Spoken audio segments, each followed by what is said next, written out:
எங்களோடு பேசுவாராக, இடைப்படுவாராக, நல்ல ஆலோசனைகளை தருவாராக. இன்றைய நாள் உபவாச நாளாக இருக்கின்றது. இன்றைய தினத்திலும் நாங்கள் பார்க்க போகின்ற செய்தி, தேவனை சங்கடப்படுத்தாதிருங்கள்.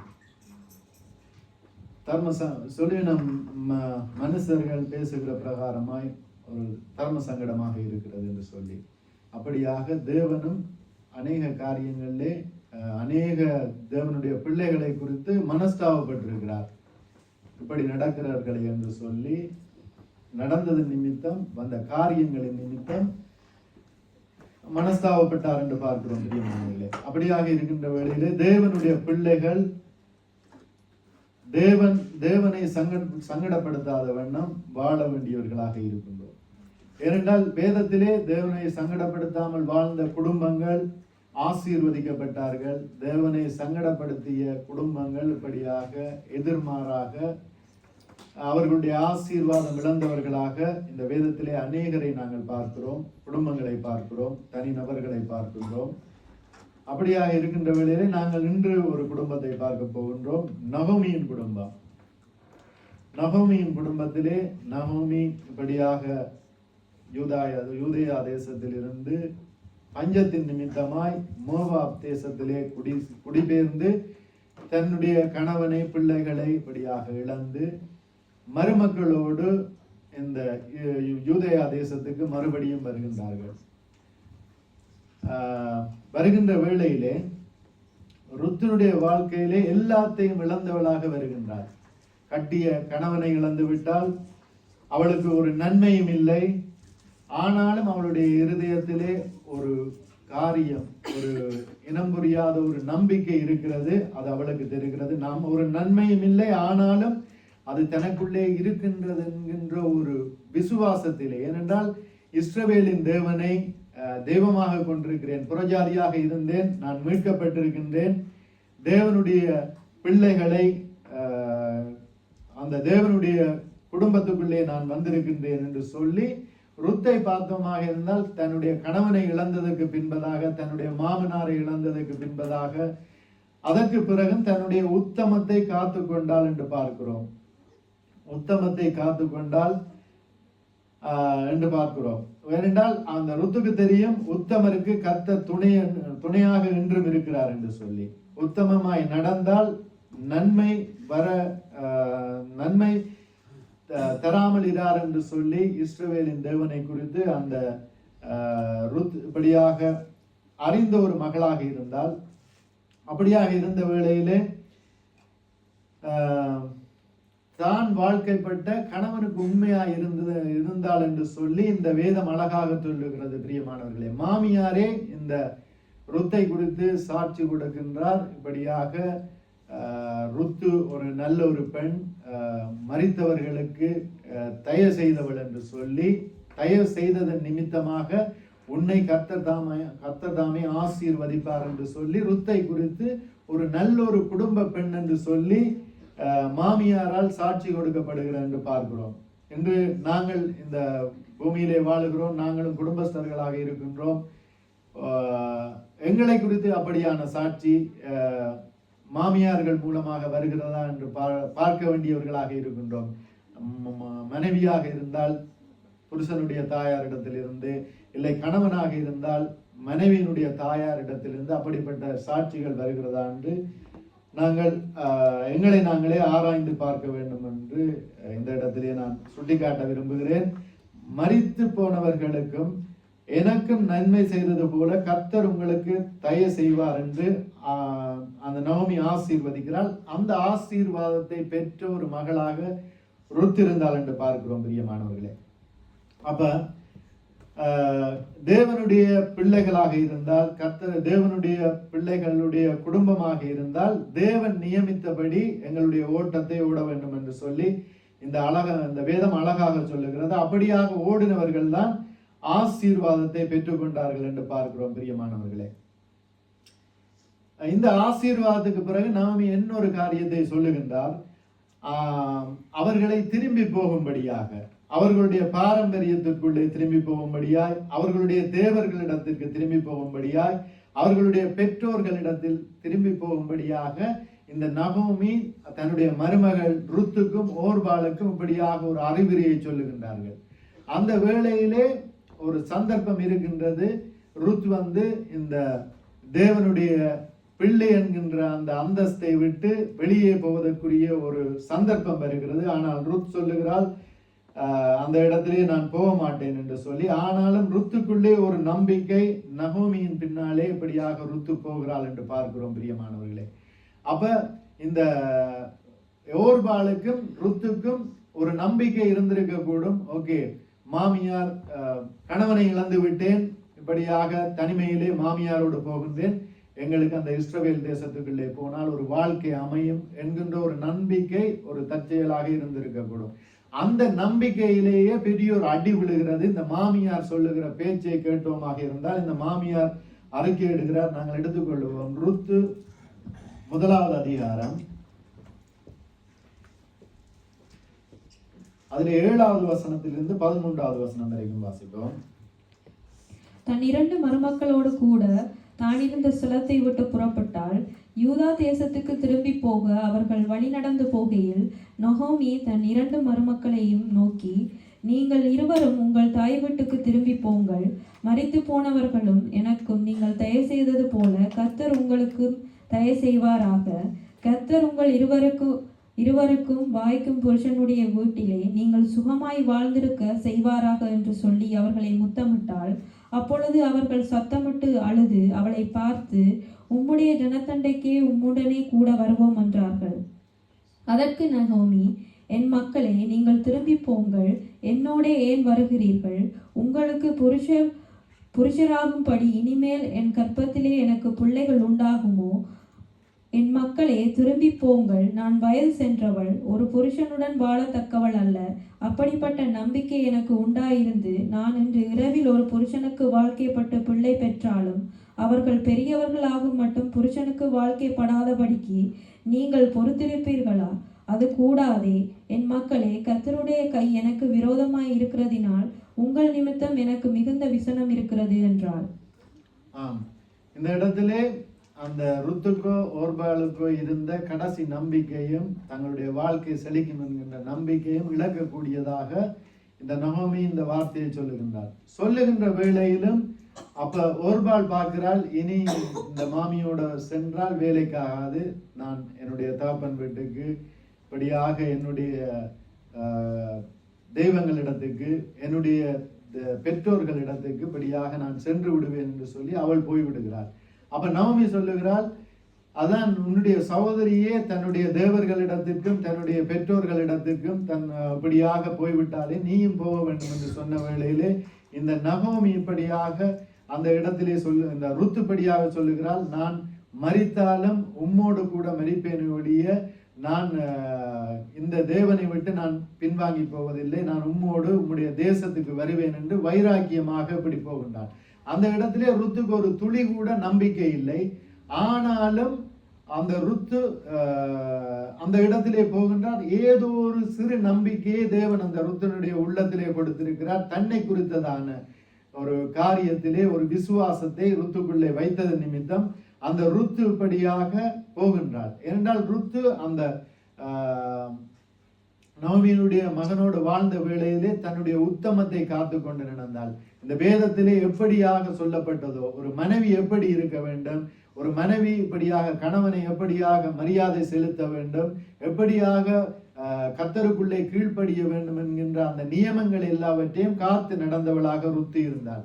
அதன் நிமித்தமாக அவள் நான் இனிமேலும் என்னுடைய உத்தமத்தை இழக்க தயாராக இல்லை, நான் தேவனை பின்பற்றுவேன் என்று அந்த நவமியினிடத்திலே இப்படியாக போகின்றாள். அவள் தனக்கு ஒரு வாழ்க்கையை கேட்கவில்லை. நான் உம்மோடு இருப்பேன், உம்மோடு இருந்து உம்மோடையே நான் மரித்து போவேன் என்று சொல்லி மரிக்க வேண்டியதாக இருந்தால் உம்மோடைய மரிப்பேன் என்று சொல்லி நவமியோட சேர்ந்து அந்த இடத்திலே போகிறார் என்று பார்க்கிறோம் பிரியமானவர்களே. அப்ப ருத்துக்கு தெரியும், ருத்து இருதயத்திலே ஒரு முடிவெடுத்திருப்பால், என்னை இந்த தேவன் தப்பிவிக்க வல்லவராயிருக்கிறார், ஆனால் தப்பிவிக்காம போனாலும் இவரே என்னுடைய தேவனாக இருக்கிறார் என்று சொல்லி அந்த இடத்திலே ருத்து நவமியின் பின்னாலே போகிறார் என்று பார்க்கிறோம் பிரியமானவர்களே. அப்ப ருத்தை பார்த்தோமாக இருந்தால் நல்ல ஒரு மனைவியாக வாழ்ந்த ஒரு மகளாக இருக்கின்றாள் என்று பார்க்கிறோம். அப்படித்தான் கிறிஸ்தவ குடும்பங்கள் இருக்கணும். அதே நேரம் கணவனும் நல்ல ஒரு கணவனாக வாழ்ந்து இப்படியாக மனைவியிலே அன்பு செலுத்த வேண்டும் என்று பார்க்கிறோம். அதான் வேதம் அழகாக ஆண்களுக்கும் பெண்களுக்கும் நல்ல அறிவுரை சொல்லுகிறது என்று பார்க்கிறோம். அப்படியாக அந்த அறிவுரையை கேட்டு நாங்கள் நடக்கின்ற வேளையிலே அந்த அறிவுரை எங்களை நித்தியம் வரைக்கும் நடத்துகிறதாக இருக்கின்றது. இந்த அறிவுரையை கேட்காமல் நாங்கள் போனோமாக இருந்தால் எங்களுடைய வாழ்க்கையை நித்தியம் வரைக்கும் ஒருபோதும் வழிநடத்த என்று பார்க்கிறோம். பிரியமானவர்களே, அதில் பார்த்தோமாக இருந்தால் ருத்து நினைத்திருப்பாள். ருத்துக்கு முன்பு வாழ்ந்த அந்த பரிசுத்த வாட்டிகளை நினைத்திருப்பாள். சாராளை நினைத்திருப்பாள். லேயாளை நினைத்திருப்பாள். ராகாப்பை நினைத்திருப்பாள். தாமாரை நினைத்திருப்பார்கள். இவர்கள் எல்லோரும் அற்பமாக எண்ணப்பட்டவர்களாக இருக்கிறார்கள் என்று பார்க்கிறோம். இந்த சாராளை பார்த்தோமாக இருந்தால் தன்னுடைய சக்களத்தினாலே அற்பமாக எண்ணப்பட்டவள். ஏனென்றால் ஒரு குழந்தை கிடைக்காதவள், ஒரு வயது சென்ற நிலைமையிலே, நம்பிக்கை எல்லாம் போன நிலைமையிலே, இனி குழந்தை மருத்துவ ரீதியாக சாராளுக்கு குழந்தை பிறக்காது என்று சொல்லி இப்படியாக எண்ணப்பட்டவள். ஆனால் ராகேலை பார்த்தோமாக இருந்தால் அவள் அந்த இடத்திலே ஒரு கண் கூச்சமுள்ளவள் என்று சொல்லி, அவர் அழகிலே குறைந்தவள் என்று சொல்லி, யாக்கோபால் புறக்கணிக்கப்பட்டவள் என்று சொல்லி, ராகால லேயாள் அப்படி அற்பமாக எண்ணப்பட்டவள். அப்படி அற்பமாக எண்ணப்பட்டவர்கள். ராகாப்பை பார்த்தோமாக இருந்தால் ஒரு விபச்சாரியாக இருந்தாள்.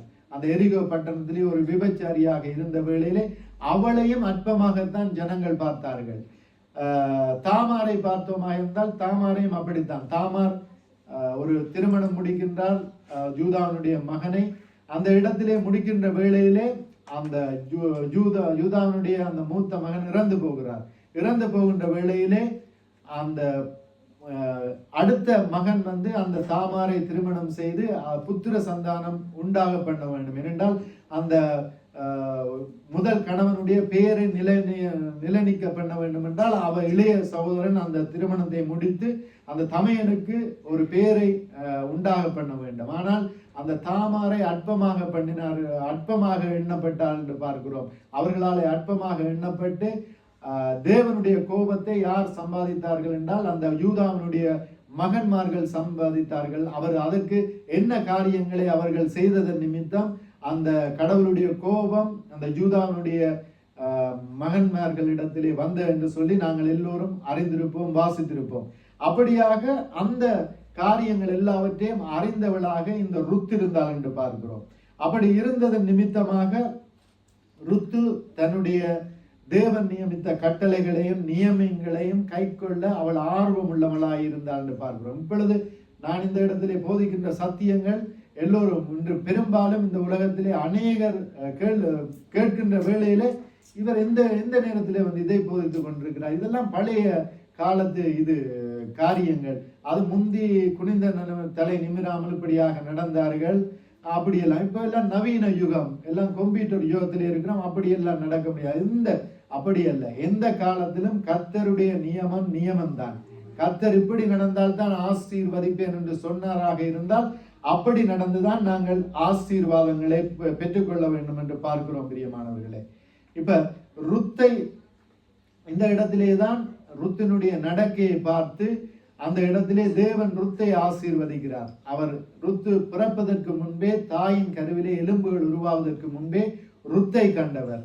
அந்த ருத்தை மோவாபிய தேசத்திலிருந்து அழைத்து வரும்படியா இந்த நகோமியின் குடும்பத்தை அந்த மோவாப் தேசத்துக்கு ருத்து தேவன் அனுப்பி இருந்தார். அவர் பஞ்சத்தை இந்த இடத்திலே அனுப்பி இந்த இடத்திலே பஞ்சம் உண்டாகும்படியாக செய்து அந்த ருத்தை அழைத்து வரும்படியாக இந்த நகோமியின் குடும்பத்தை, எலிமெலேக்கின் குடும்பத்தை அந்த இடத்திலே கொண்டு போகிறார். கொண்டு போய் அந்த இடத்திலே அந்த நகோமியின் குடும்பம் கிரயம் கொடுக்கிறார்கள். ருத்து கிரயம் கொடுக்குது. இப்படியாக நகோமி கிரியத்தை கொடுக்குது. கணவனை இழக்கிறார். அந்த காரியத்தை செய்வதற்கு அந்த இடத்திலே போகின்ற வேளையிலே எந்த காரியத்துக்கும் ஒரு கிரயம் இருக்கு என்று பார்க்கிறோம். அந்த நகோமியின் குடும்பம் கிரயம் கொடுக்கிறார்கள். கணவனை இழக்கிறார், 2 குமாரர்களை இழக்கிறார்கள். இந்த ருத்து கணவனை இழக்கிறார். அப்படியாக இழந்து போய் இந்த இடத்திலே வந்த வேளையிலே, இஸ்ரவேலின் தேவனை நம்பி இந்த இடத்திலே வந்த வேளையிலே, ருத்தை தாங்கும்படியாக, ருத்துக்கு காவலாக இருக்கும்படியாக, ருத்தை உயிருக்கு உயிராக நேசிக்கும்படியாக ஒரு போவாசை அந்த இடத்திலே தேவன் எழுப்பினார் என்று பார்க்கிறோம். பிரியமானவர்களே, அந்த உண்மையின் நிமித்தம், அந்த தேவனுடைய நியமங்களை காத்து அந்த ருத்து நடந்தது நிமித்தமாக அந்த போவாசை இப்படியாக தேவன் எழுப்பி அந்த ருத்தை இப்படியாக ஆசீர்வதிக்கிறார் என்று பார்க்கிறோம். அந்த ருத்தினுடைய வாழ்க்கையை பார்த்தோமாக இருந்தால், ருத்து ஒரு மோவாபிய பெண்ணாக இருந்தது நிமித்தம் போவாஸ் அந்த சுதந்திரவாளிகளுக்குள்ளே தனக்கு தன்னிலும் பார்க்க ஒரு சுதந்திரவாளி ஒருத்தர் இருக்கிறார், அவர்தான் உன்னை திருமணம் செய்ய வேண்டும் என்று சொல்லி அந்த இடத்திலே போவாஸ் போய் அந்த நபரை கேட்கின்ற வேளையிலே அந்த நபர் சொல்லுகிறார், இந்த மோவாவிய ஸ்திரியை நான் திருமணம் செய்து கொண்டு என்னுடைய சுதந்திரத்தை தீட்டுப்படுத்த நான் விரும்பவில்லை என்று, என்னுடைய சுதந்திரத்தை இப்படி குறைபட விட நான் விரும்பவில்லை என்று சொல்லி ஏளனமாக சொல்லுகின்றார்கள்.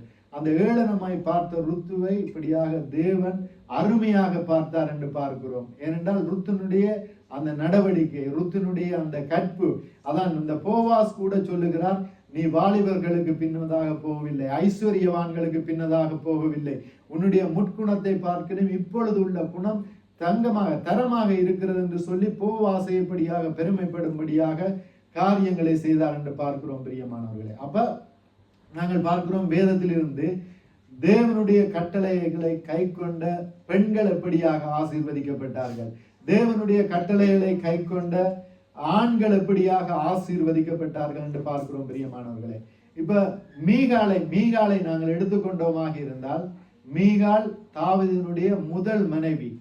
அந்த மனைவியை நேசித்ததன் நிமித்தமாக தாவீது சவுலினுடைய மகள், ராஜாவினுடைய மகள் என்பதன் நிமித்தமாக அந்த மீகாலை நான் சாதாரணமாக திருமணம் செய்யக்கூடாது என்று சொல்லி சவுலினுடைய ஆலோசனையின்படியாக பெலிஸ்தியரின் 100 நுனித்தோள்களால் அந்த மீகாலை இப்படியாக பெற்றுக்கொள்ளுகிறார், பரிசாக பெற்றுக்கொள்ளுகின்றான்.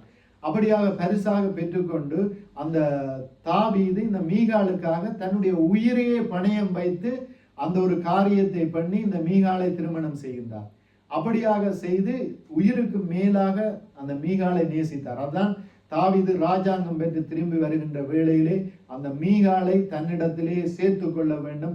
அது தன்னுடைய மனைவி, தான் பிரயாசப்பட்டு தன்னுடைய ஜீவனை ஈடாக வைத்து அந்த இடத்திலே பெலிஸ்தரை கொண்டு அதை பரிசாக பெற்றுக்கொண்ட அந்த மீகாலை திரும்பவும் அழைத்துபடியாக செல்லுகின்ற வேளையிலே மீகாலுடைய வாழ்க்கையை பார்த்தோமா இருந்தால், மீகால் அந்த ஒரு வளமையாக ஒரு நற்குணசாலிகள் உள்ள அந்த பெண்களுக்குள்ள குணத்தோடு இல்லாமல் அந்த மீகால் ஒரு செருக்குள்ளவளாக இப்படியாக தான் ராஜாவின் மகள் என்று சொல்லி அந்த இடத்திலே தாவீதை இப்படியாக ஏளனமாக பார்த்தாள் என்று பார்க்கிறோம். பிரியமானவர்களே, கட்டின புருஷனை ஏளனமாக பார்த்தாள் என்று பார்க்கிறோம். அந்த இடத்திலே அது தேவனுக்கு சங்கடமாகப்பட்டது. அந்த இடத்திலே தேவனுக்கு சங்கடமாகப்பட்டது நிமித்தமாக அந்த மீகாலின் நிமித்தம் மிஞ்சி போயிருந்த அந்த சவுலினுடைய குடும்பம் என்று செழிக்க வேண்டிய அந்த சவுலினுடைய குடும்பம் மீகாலினுடைய காரியத்தின் நிமித்தமாக பார்த்தோமாக இருந்தால் மீதமுள்ள சவுலினுடைய குடும்பத்தினர் எல்லோரும் இப்படியாக அழிக்கப்படுகிறார்கள். ஏனென்றால் அது மீகாலின் நிமித்தமாக காப்பாற்றப்பட்டிருக்கலாம். ஆனால் மீகாலினுடைய அந்த குணத்தின் நிமித்தம், கீழ்ப்படியாத தன்மையின் நிமித்தம் கணவனை இப்படியாக அவமானப்படுத்தினது நிமித்தமாக பார்த்தோமாக இருந்தால் பவுலினுடைய மீதமுள்ள குடும்பத்தினரையும் பழி வாங்கும்படியாக கிபியோனியர் வந்து தாவீதினிடத்திலே அனுமதி கேட்கிறார்கள். அனுமதி கேட்ட வேளையிலே தாவீதும் இப்படியாக அனுமதி கொடுக்கிறார் என்று பார்க்கிறோம். பிரியமானவர்களே, அப்படியாக அந்த மீகாலினுடைய செய்கையின் நிமித்தமாக மீதமுள்ள சவுலின் குடும்பம் கூட, ஏன் மீகாலுடைய அந்த குழந்தைகளும் இருவரை நினைக்கிறேன் அதிலே கொல்லப்படுகிறார்கள். மீதியானியர்கள் வந்து அந்த இடத்திலே பழி வாங்குகிறார்கள். கிபியோனியர்கள் நினைக்கிறேன் அவர்கள் வந்து பழி வாங்குகிறார்கள். அப்படியாக வேதத்திலே நாங்கள் பார்த்தோமாக இருந்தால் எப்பொழுதும் ஆண்களும் சரி பெண்களும் சரி தேவனுடைய பிள்ளைகள் எப்பொழுதும் தேவனுடைய நியமங்களை கைக்கொண்டு தேவன் யாருக்கு எப்படி கீழ்ப்படிய சொல்லுகிறார்களோ அதன்படி நாங்கள் நடந்தோமாக இருந்தால் நாங்கள் ஆசீர்வாதத்தை பெற்றுக்கொள்ளுவோம். இல்லாவிட்டால் அதன்படி நடக்காமல் முரட்டாட்டமாக நாங்கள் நடந்தோமாக இருந்தால் தேவன் இப்படியாக மனஸ்தாபப்படுவார். என்றால் ஆட்டோமேட்டிக்கா சிஸ்டம் எல்லாம் உருவாக்கி வைத்திருக்கிறார் தேவன். இப்படி நடந்தால் ஆசீர்வாதம் பெறும், இப்படி நடந்தால் சாபம் பெறும், இப்படி நடந்தால் பிரச்சனை வரும் என்று சிஸ்டம் எல்லாத்தையும் உருவாக்கி வைத்துவிட்டு அந்த சிஸ்டத்தை எங்களுக்கு எழுதி தந்திருக்கிறார் இந்த வேதத்திலே. இதை பார்த்து கவனமாக நடந்து ஆசீர்வாதங்களை சுதந்திரித்துக் கொள்ளுங்கள். கவனம் இல்லாமல் நடந்து சாபத்தை சுதந்திரித்துக் கொள்ளாதீர்கள் என்று சொல்லி இந்த வெளிச்சத்தை தந்திருக்கிறார். இந்த வெளிச்சத்தோடு இந்த உலகத்திலே நடந்து நீங்கள் ஆசீர்வாதத்தை சுதந்திரித்துக் கொள்ளுங்கள் என்று சொல்லி, அப்ப நாங்கள் இந்த வெளிச்சத்திலே நடக்காமல் இன்று இந்த உலகம் எப்படி மாறி இருக்கிறதோ ஆணுக்கும் பெண்ணுக்கும் சம அந்தஸ்து, ஓகே, சம அந்தஸ்தை தான் தேவன் கொடுக்கிறார். ஆனால் வேதத்தின்படியாக சம அந்தஸ்தை கொடுக்கிறார். நாங்கள் உலகத்தின் பிரகாரமாக இந்த உலகத்திலே சம அந்தஸ்தோடு வாழுகின்ற பாவத்திலே வாழுகின்ற அந்த ஜனங்களுடைய காரியங்களை எடுத்துக்கொண்டு வாழ்வோமாக இருந்தால் எங்களுடைய வாழ்க்கையிலே ஆசீர்வாதம் வராது, இப்படியாக சாபம் வருகிறதாக இருக்கிறது. பிரியமானவர்களே, அப்படியாக இருக்கின்ற வேளையிலே நாங்கள் வாசிப்போம். இப்படியாக கிறிஸ்தவ குடும்பங்களை குறித்து தேவன் என்ன சொல்லுகிறார், தேவனுடைய வார்த்தை என்ன சொல்லுகிறது என்று சொல்லி நாங்கள் வாசிப்போம். நாங்கள் எடுத்துக்கொள்ளுவோம் 1 பேதுரு 3வது அதிகாரம் அதிலே 6வது வசனத்தை. அவரில் நிலைத்திருக்கிற எவனும் பாவம் செய்வதில்லை, பாவம் செய்கிற எவனும் அவரை காணவும் இல்லை, அவரை அறியவும் இல்லை. ஆமென். 1 பேதுரு 3வது அதிகாரம் 6 தானே? 1 பேதுரு 3:6. அந்தபடியே சாராள் ஆபிரகாமை ஆண்டவன் என்று சொல்லி அவனுக்கு கீழ்ப்படிந்திருந்தால் நீங்கள் நன்மை செய்து ஒரு ஆபத்துக்கும் பயப்படாதிருந்தீர்களானால் அவளுக்கு பிள்ளைகளாய் இருப்பீர்கள். ஆமென். வேதம் அழகாக சொல்லுகிறது, அந்தபடியே சாராள் ஆபிரகாமை ஆண்டவன் என்று சொல்லி அவனுக்கு கீழ்ப்படிந்திருந்தால் நீங்கள் இப்படியாக நன்மை செய்தால் ஆபத்துக்கு பயப்படாதிருப்பீர்கள் என்று சொல்லி அவளுக்கும் பிள்ளைகளாக இருப்பீர்கள் என்று அழகாக சொல்லுகிறது. இந்த வார்த்தையின்படியாக எங்களுடைய வாழ்க்கையை நாங்கள் அமைத்து கொள்ள வேண்டும். நான் ஒரு ஆணாக இருக்கின்றேன், இந்த இடத்துல இருந்து பிரசங்கம் பண்ணுகிறேன், பெண்களுக்கு மட்டுமல்ல, அது ஆண்களுக்கும் பொருந்தும். ஆண்களும் அதன்படியாக அவர்களை கனப்படுத்த வேண்டும். அவர்களுடைய காரியங்களுக்கு தேவன் என்ன சொல்லுகிறாரோ அதன்படியாக கீழ்ப்படிய வேண்டும் என்று வேதம் சொல்லுகிறது. பிரியமானவர்கள், அப்படியாக சாராள் எப்படி ஆசீர்வாதத்தை சுதந்திரித்துக் கொண்டாள் என்றால் இப்படியாக அந்த ஆபிரகாமை கனப்படுத்தினாள் என்று பார்க்கிறோம். சாராளை குறித்து எந்த ஒரு கருப்பு புள்ளியும் இல்லை. இந்த ஆபிரகாமோடு வாழ்ந்த காலத்திலே சாராள் இப்படி செய்து ஆபிரகாமை சங்கடப்படுத்தினால், தேவனை மனஸ்தாபப்படுத்தினாள் என்று சொல்லி ஒரு காரியமும் இல்லை. சாராள் இப்படியாக ஒரு நல்ல ஒரு தேவனுடைய பிள்ளையாக இருந்து நல்லொரு தேவன் நியமித்த தேவ மனிதனுக்கு மனைவியாக இருந்து என்றும் பேசப்படுகின்ற ஒரு நபராக இருக்கின்றார். நாங்க இன்னொரு காரியத்தை எடுத்துக்கொள்ளும். எபேசியர் 5 அதிலே 25வது வசனம். புருஷர்களே, உங்கள் மனைவிகளில் அன்பு கூறுங்கள், அப்படியே கிறிஸ்துவும் சபையில் அன்பு கூர்ந்து. ஆமென். 1 பேதுரு 3வது அதிகாரம் 7வது வசனத்தை வாசிப்போம்.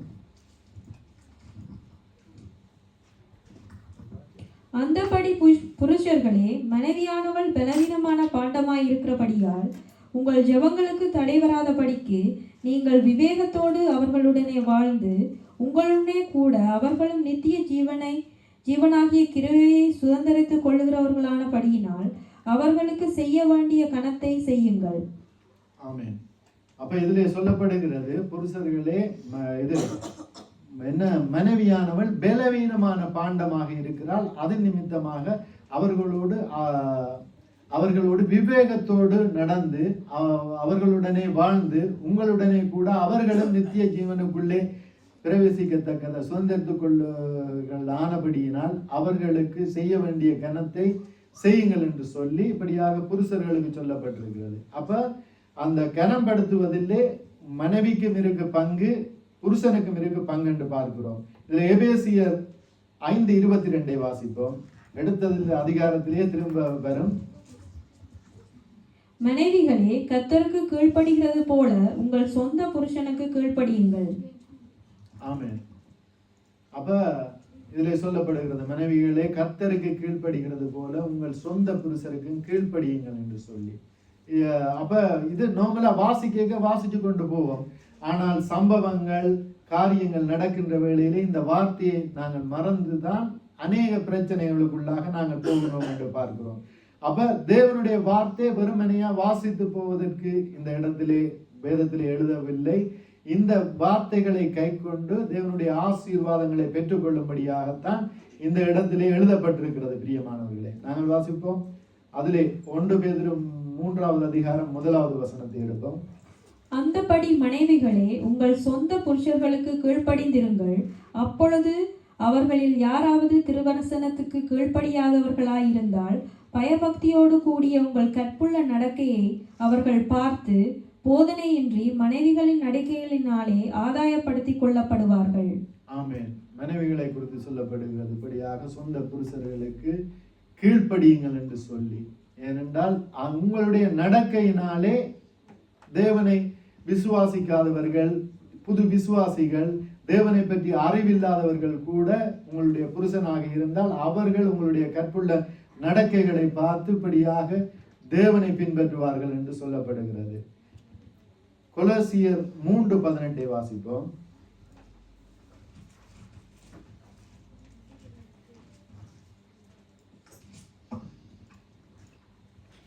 மனைவிகளே, கர்த்தருக்கு ஏற்கும்படி உங்கள் புருஷருக்கு கீழ்ப்படியுங்கள். ஆமென். கர்த்தருக்கு ஏற்கும்படி உங்கள் புருஷருக்கு கீழ்ப்படியுங்கள் என்று சொல்லி, தீமைக்கு அல்ல, கர்த்தருக்கு ஏற்கும்படி என்றால் நன்மையான காரியங்களுக்கு புருஷருக்கு கீழ்ப்படியுங்கள் என்று சொல்லி. இன்றைக்கு என்ன பிரச்சனை என்றால், இந்த உலகத்திலே அநேகருடைய குடும்பங்களிலே பிரச்சனைகளும் விபரீதமான காரியங்களும் நடைபெறுகிறது. என்ன காரணம் என்றால், இந்த இடத்திலே கணவன் மனைவிக்குள்ளே இருக்கிறதான விட்டு கொடுக்காத தன்மையும் அவர்களுக்குள்ளே இருக்கிற பிரச்சனைகளின் நிமித்தமாக பிள்ளைகள் பாதிக்கப்படுகிறார்கள். பிள்ளைகள் பாதிக்கப்பட்டு குடும்ப தாய் தந்தையினர் அவமானப்படக்கூடிய ஒரு சூழ்நிலைக்குள்ளே இப்படியாக தள்ளப்படுகிறார்கள் என்று பார்க்கிறோம். பிரியமானவர்களே, இந்த ருத்தை போல, சாராளை போல, ஆபிரகாமை போல, ஜோசப்பை போல இப்படியாக நாங்கள் ஆண்டவருக்கு சாட்சிகளாக, ஆண்டவருக்கு உரிய பிள்ளைகளாக நாங்கள் வாழ்ந்து காட்டினோமாக இருந்தால், இந்த பரிசுத்தவான்களை எப்படி, பரிசுத்தவாட்டிகளை தேவன் எப்படி ஆசீர்வதித்தாரோ அப்படியாக எங்களையும் இப்படியாக ஆசீர்வதிக்கிறவராக இருக்கிறார். இப்போ உதாரணத்துக்கு, நாங்கள் ஒரு இடத்திலே ஒரு நபரை சிபாரிசு செய்கிறோம். இந்த நபர் ஒரு வேலைக்காக இருக்கட்டும், ஒரு நபரை சிபாரிசு செய்கிறோம். இவருக்கு வேலை கொடுங்கள், இவர் நல்லவர், நல்லா வேலை செய்யக்கூடியவர் என்று சொல்லி சிபாரிசு செய்கிறோம். இப்போ 6வது திருமணம் பேசுகின்ற வேளையிலே நாங்கள் ஒரு நபரை இப்படியாக சிபாரிசு செய்கிறோம். இந்த நபர் நல்ல ஒரு மனிதர், எந்த ஒரு கெட்ட பழக்கமும் இல்லை, அது நிமித்தமாக இவரை, இந்த நபருக்கு நீங்கள் தாராளமாக திருமணம் முடித்து கொடுக்கலாம், இதற்கு நான் பொறுப்பு என்று சொல்லி. அப்படியாக இருக்கின்ற வேளையிலே அந்த வேலைக்கு அனுப்பப்பட்ட நபர் வேலை செய்யாமல் சோம்பறியாக இருந்து கண்டதை எடுத்து சாப்பிடுறது, வேலை ஒழுங்கா செய்யாம சட்டம் கதைச்சு கொண்டு திரிகிறது, அப்படியாக இருந்தால் யார் இந்த மனிதனை சிபாரிசு செய்து அந்த வேலைக்கு அனுப்பினாரோ அந்த மனிதர் அவமானப்படுவார் இந்த நபர் நிமித்தமாக. ஏனென்றால் இவர் சிபாரிசு செய்து விட்டார். சிபாரிசு செய்தது போல அந்த மனிதர் நடக்கவில்லை. அதே போலதான் திருமணத்துக்கு இவர் நல்லவர் என்று சொல்லி நாங்கள் ஒருவரை இப்படியாக நற்சாட்சி கொடுத்து அனுப்புகின்ற வேளையிலே, திருமணம் முடித்ததற்கு பின்பதாக அதற்கு தலைகீழாக நடக்கின்ற வேளையிலே அந்த இடத்திலே யார் அந்த நற்சாட்சி கொடுத்து அவருக்கு திருமணம் செய்ய ஒரு துணையாக இருந்தாரோ அவர் இப்படியாக அவமானப்பட வேண்டிய ஒரு நிலைமைக்கு வருவார், சங்கடத்துக்குள்ளே தள்ளப்படுபவராக இருப்பார். பிரியமானவர்களே, அப்படியாக இருக்கின்ற வேளையிலே இந்த ஆண்டவர் எங்களை இப்படியாக ரட்சித்தார், தம்முடைய பாதையிலே அழைத்தார். அழைக்கின்ற வேளையிலே அவர் தமக்கு சாட்சியாய் இருக்கும்படியாய் இப்படியாக எங்களை அழைத்து வார்த்தைகளை போதித்தார். இப்படித்தான் இருக்க வேண்டும், இப்படி இருந்தால்தான் ஆசீர்வாதங்களை பெற்றுக்கொள்ளலாம் என்று சொல்லி எங்களுக்கு சொல்லி இப்படியாக நடத்துகின்ற வேளையிலே நாங்கள் எங்களுடைய நடத்தைகள் பிழையாக இருந்து இந்த உலக ஜனங்கள் பார்க்கின்ற வேளையிலே ஆண்டவர் சங்கடப்படுவார். அது நிமித்தமாக எங்களுக்கு ஆசீர்வாதம் அல்ல, வேறு காரியங்கள் எங்களுடைய வாழ்க்கையில வருகின்ற வேளையிலே அவர் மனஸ்தாபப்படுவார். ஏனென்றால் அவர் சிஸ்டத்தை உருவாக்கி வைத்திருக்கிறார். இப்படித்தான் நடக்க வேண்டும், இப்படி நடந்தால்தான் ஆசீர்வாதம் என்று. நாங்கள் சிஸ்டம் தெரியாமல் ஓடுகிறோம். எங்களுடைய சுயநலத்துக்காக அந்த சிஸ்டத்தை மறந்து ஓடுகிறோம். மறப்பது போல் நடித்து கொண்டு ஓடுகிறோம். நடித்து கொண்டு ஓடுகின்ற வேளையிலே இப்படியாக நன்மை செய்தால் நன்மை வரும், தீமை செய்தால் தீமை வரும் என்கின்ற அந்த உண்மை அறிந்தும் அறியாதவர்களாக நாங்கள் அநேக காரியங்களை செய்கின்ற வேளையிலே எங்களுடைய வாழ்க்கையிலே இப்படியாக தீமையான காரியங்கள் வருகிறதாக இருக்கின்றது. ஏனென்றால் நாங்கள் வேதத்தை அறிந்தும் அதன்படி நடக்காதவர்களாக இருக்கின்றோம் என்று பார்க்கிறோம். நடக்காத நிமித்தமாக தீமை வருகிறது என்று பார்க்கிறோம். அது நிமித்தமாக நாங்கள் புருஷர்களாக இருக்கலாம், மனைவிகளாக இருக்கலாம், பிள்ளைகளாக இருக்கலாம், அவரவர் இந்த வேதத்தை அறிந்து தேவனுக்கு பிரியமாக வாழ்ந்து இந்த ஆசீர்வாதத்தை சுதந்திரித்துக் கொள்ள வேண்டியவர்களாக இருக்கின்றோம். பிரியமானவர்களே, இந்த உலகத்திலே அநேகரை பார்த்தோமாக இருந்தால் தேவனை அறிந்தவர்களுடைய குடும்பத்திலும் அநேக தீமையான செய்திகள் நடக்கிறது. என்னென்றால் அவர்கள் இந்த வார்த்தையை விசுவாசித்து கணவன் மனைவியாக குடும்பமாக இந்த வார்த்தைக்கு கீழ்ப்படிந்து நடப்பதில்லை. அது நிமித்தமாக அநேக காரியங்கள் நடக்கிறது என்று பார்க்கிறோம். ஒரு சாம்பிளுக்கு ஒரு காரியத்தை சொல்லுகின்றேன். இப்ப ஒரு 25 வயது ஜோடிகள் என்று வைங்க, கல்யாணம் கட்டின புதுசில சொல்லுவார்கள் வாழ்க்கை என்றால் இனிக்கிறது என்று சொல்லி. பிறகு கல்யாணம் கட்டி ஒரு கொஞ்ச காலத்துக்கு பிறகு பார்த்தோமாக இருந்தால் என்ன வாழ்க்கை, இதை விட கல்யாணம் கட்டாமல் இருந்திருக்கலாம், தனிமையிலே இருந்திருக்கலாம் என்று சொல்லி. ஆனால் வேதம் சொல்லுகிறது, நீங்க வேகுகிறதை பார்க்கிலும் திருமணம் செய்வது நல்லது. யார் சொல்றார் என்றால் பவுல் அடிகளார் சொல்லுகிறார். நீங்கள் அக்கினியிலே வேகுவதை பார்க்கிலும் நரகத்திலே வேகுவதை பார்க்கிலும் திருமணம் செய்து இப்படி இருந்து பரலோக ராஜ்யத்துக்குள்ளே வருவது நல்லது என்று சொல்லி சொல்லப்படுகிறது. நாங்கள் திருமணம் முடித்து ஒரு கொஞ்ச காலத்துக்கு இனிமையாக இருப்பது திருமணம் நல்லது என்று சொல்லி இருப்பது, பிறகு கொஞ்ச காலத்துக்கு பிறகு என்ன கட்டிட்டு வாழ்ந்துட்டு போவோம் என்று இருப்பது தேவனுக்கு பிரியமல்ல. வாழ்க்கையிலே காலங்கள் கடந்து போகின்ற வேளையிலே மனைவி புருஷனுக்கு இடையிலே இன்னும் நெருக்கங்கள் வர வேண்டும், இப்ப இன்னும் ஒரு அன்பு வர வேண்டும்.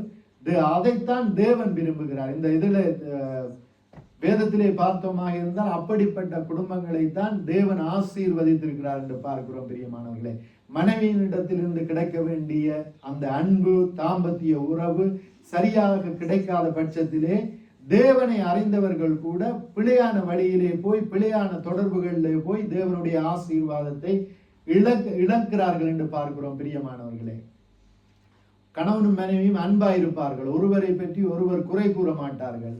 இப்படி கணவன் மனைவிக்குள்ளே ஒரு மனஸ்தாபங்கள் வரும். கணவன் எதிர்பார்த்த அந்த அன்பை இப்படியாக மனைவி கொடுக்க மாட்டார், மனைவி எதிர்பார்த்த அன்பை கணவன் கொடுக்க மாட்டார். அது நிமித்தமாக மூன்றாவது ஆளுடைய தொடர்பு கொண்டு வரும். தொடர்பு வந்தவுடனே பார்த்தோமாக இருந்தால் அந்த மூன்றாவது நபருடைய தொடர்பு சரியாக கிடைக்க வேண்டும் என்பதற்காக மனைவியினிடத்திலே அன்பு செலுத்தியவர் என்ன செய்வார், ஒரு காலத்திலே மனைவியின் உள்ள குறைகளை மூன்றாவது நபரிடத்திலே சொல்லுவார்.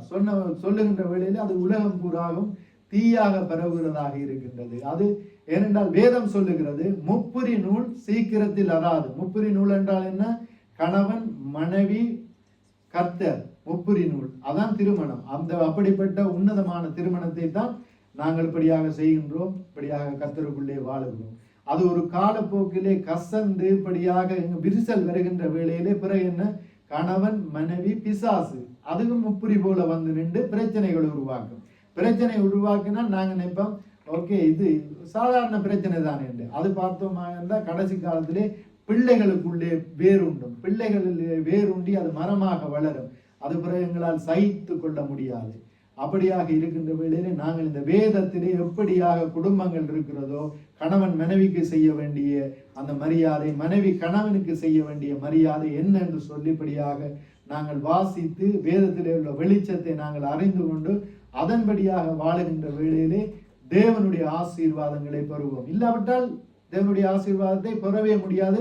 நான் இந்த இடத்துல கலிபீடத்திலிருந்து அடிச்சு சொல்லுகிறேன். குடும்பங்கள் என்றால் தேவன் எப்படி குடும்பம் இருக்க வேண்டும், குடும்பத்திலே கணவன் மனைவி எப்படி வாழ வேண்டும், கணவன் மனைவி பிள்ளைகள் எப்படி வாழ வேண்டும், பிள்ளைகள் எப்படி தாய் தந்தைக்கு செவி கொடுக்க வேண்டும் என்று சொல்லி எல்லாவற்றின் படியாக வாழ்ந்தால் தான் ஆசீர்வாதம். இல்லாவிட்டால் நாங்கள் பட்டம் படாமல் ஓடுவோமாக இருந்தால் எங்களுடைய வாயாலே சொல்லக்கூடாது சாபம் தான். இன்று அநேகருடைய தேவனை அறிந்தவர்களுடைய வாழ்க்கையிலும் நடக்கிற காரியங்களை பார்த்தோமா இருந்தால் ஆரம்பத்திலே அசட்டை பண்ணினார்கள், பார்த்தால் வேறு விதமாக காரியங்கள் நடந்து கொண்டிருக்கிறது வேறு வேறு இடங்களிலே. அப்படியாக இருக்கின்ற வழியிலே நாங்கள் எப்பொழுதும் குடும்பங்களாக இருக்கின்ற நாங்கள் இப்படியாக தேவனை அறிந்து தேவன் எப்படியாக குடும்பங்கள் வாழ வேண்டும் என்று விரும்புகிறாரோ அதை புரிந்து கொண்டு நாங்கள் நடக்கின்ற வேளையிலே எங்களுடைய குடும்பங்கள் கட்டப்படும். ஏனென்றால் தேவன் இப்படியாக கண்மலையின் மேலே கட்டுகிற புத்திசாலியாக எங்களை நினைப்பார். அந்த புத்திசாலித்தனம் யாருக்கு வேண்டும் என்றால் வீடு கட்டுகிற எங்களிடத்திலே தான் இருக்கின்றது. நானா பெரிது நீயா பெரிது என்று சொல்லி கணவன் மனைவிக்குள்ளே போட்டி போட்டு கொண்டு இப்படியாக வாழ்ந்தோமாக இருந்தால் அந்த போட்டிகளின் நிமித்தமாகத்தான் அநேக பிரச்சனைகளும் நாங்கள் அறிந்த வட்டாரங்களிலும் சரி இந்த உலகத்திலும் சபைகளிலும் சரி வருகிற என்று பார்க்கிறோம் பிரியமானவர்களே. அதன் நிமித்தமாக நாங்கள் தேவனை நேசிப்போம், தேவன் தந்த இந்த வேதத்தை நேசிப்போம், அதன்படியாக எல்லா காரியத்தையும் செய்வோம். குடும்பத்திலும் சரி நாங்கள் செய்வோம், வேலைத்தளங்களிலும் செய்வோம், வெளியிலே நண்பர்கள் மத்தியிலும் செய்வோம். அப்படியாக இருக்கின்ற வேளையிலே எங்களுக்கே தெரியும் நாங்கள் சிஸ்டத்தின்படியாக ஓடுகிறோம். ஒரு சிஸ்டமும் எங்களை தாக்காது. ஏனென்றால் தேவன் நியமித்த, தேவன் வலது பக்கம் போக சொல்லுகிறார் போகிறோம், இடது பக்கம் போக சொல்லுகிறார் போகிறோம், இப்படியாக இந்த நபரோடு இப்படியாக எச்சரிக்கையாக இருக்க சொல்லுகிறார், இப்படியாக இருக்கின்றோம். தீமையான காரியங்களுக்கு எதிர்த்து நிற்கிறோம் என்கின்ற அந்த சிஸ்டத்தின்படியாக ஓடுகிறோம் என்கிற நம்பிக்கை இருந்ததாக இருந்தால் எங்களுடைய வாழ்க்கையிலே ஆசீர்வாதம் இருக்கும் என்று பார்க்கிறோம் பிரியமானவர்களே. ஆசீர்வாதத்தை பெறுவது கடினமான காரியம் அல்ல. ஆனால் அதற்காகத்தான் நாங்கள் இந்த உபவாச நாடுகளிலே உபவாசம் இருக்கின்றோம். ஏனென்றால் மாமிசம் இப்படியாக எங்களிலே தலை தூக்குகின்ற வேளையிலே தான் பிரச்சனைகள் வருகிறது. குடும்பத்துக்குள்ளே யார் பெரியவரா என்று சொல்லி, இப்போ உதாரணத்துக்கு ஓகே கணவன் மனைவியாக இருக்கின்ற வேளையிலே மனைவி எதிர்த்து நிற்கிறார், மனைவி சொல்லே கேட்கிறேன் வேதத்துக்கு முரணா இருக்கிறார் என்றால் நாங்கள் என்ன செய்தது, அந்த அப்படிப்பட்ட மனைவியோடு நாங்கள் வாதாடி பிரயோசனம் இல்லை. ஏன்னா வேதம் சொல்லுகிறது பலவீன பாண்டம். பலவீன பாண்டத்தோடு நாங்கள் முட்டியும் மோதினால் நாங்கள் தான் பிறகு பெரிய பிரச்சனைக்குள்ளே மாட்டுவோம். அப்ப என்ன செய்ய வேண்டும், ஓகே நீ அப்படியே ஏறம்மாண்டு போட்டு அவக்கா ஜெபிச்சுட்டு என்ன செய்யணும், நாங்கள் தேவன் சொன்னபடி நடந்து கொண்டு அந்த மனைவியினிடத்திலே அன்பு கூர்ந்து கொண்டு இப்படியாக நடக்கின்ற வேளையிலே தேவன் அந்த கணவனை ஆசீர்வதிப்பார். அப்ப மனைவி பாப்பா ஐயோ ஆசீர்வாதம் வருகுதே என்று சொல்லி போட்டு பிறகு அதன் நிமித்தமாக மனைவி திருந்தக்கூடும். அதான் இதுல வேதத்திலே சொல்லப்பட்டதே, அந்த கற்புள்ள நடக்கையினாலே கணவனை இப்படியாக ஆதாயப்படுத்திக் கொள்ளலாம். அதுபோல எங்களுடைய புருஷருடைய நடக்கையினாலே மனைவியை ஆதாயப்படுத்திக் கொள்ளலாம். அதே போல புருஷன் ஒழுங்கில்லாமல் இருக்கிறாரா, மனைவி என்ன செய்ய வேண்டும், ஓகே நான் தேவன் நியமித்தபடியாக தேவனுடைய கற்பனையின்படி நியமித்தபடி ஓடுகிறேன் என்று சொல்லி பொறுமையோடு ஓடுகின்ற வேளையில மனைவியை ஆசீர்வதிப்பார், மனைவியினுடைய உறவினர்களை ஆசீர்வதிப்பார். இப்படியாக ஆசீர்வதித்து அந்த ஆசீர்வாதத்தை கணவன் பார்க்கின்ற வேளையிலே அவரும் இந்த தேவனுக்கு பிரியமாக ஓடப்படியாக வெளிக்கிடுவார் என்று பார்க்கிறோம். ஏனென்றால் நான் அடிக்கடி சொல்லுகிறது, ஒருத்தரையும் நாங்கள் சொல்லி திருத்த இயலாது, ஆனால் எங்களுடைய வாழ்க்கையை நாங்கள் தேவனுக்கு பிரியமாக வாழ்ந்து சாட்சியாக வாழ்ந்து தேவன் எங்களை ஆசீர்வதிக்கிற விதத்தை வைத்து மற்றவர்களை திருத்த முடியும். தேவன் திருத்துவார், நாங்கள் திருத்த முடியாது. அப்படியாக இருக்கின்ற வேளையிலே தேவனுக்கு பிரியமாக நாங்கள் வாழ வேண்டியவர்களாக இருக்கின்றோம். நாங்கள் எழுந்து இந்த பாடலை பாடி, ஏனென்றால் இந்த இடத்திலே குடும்பங்களை பற்றி ஆலோசனை சொல்வதற்கு எனக்கு எந்த அளவுக்கு தகுதி இருக்கோ இல்லையோ தெரியாது. ஆனால் இந்த வேதத்திலே இருக்கின்ற வசனங்களுக்கு தகுதி உண்டு பிரியமானவர்களே. அது நிமித்தமாக தேவன் ஆசீர்வதிப்பார் என்று நாம் பார்க்கிறோம்.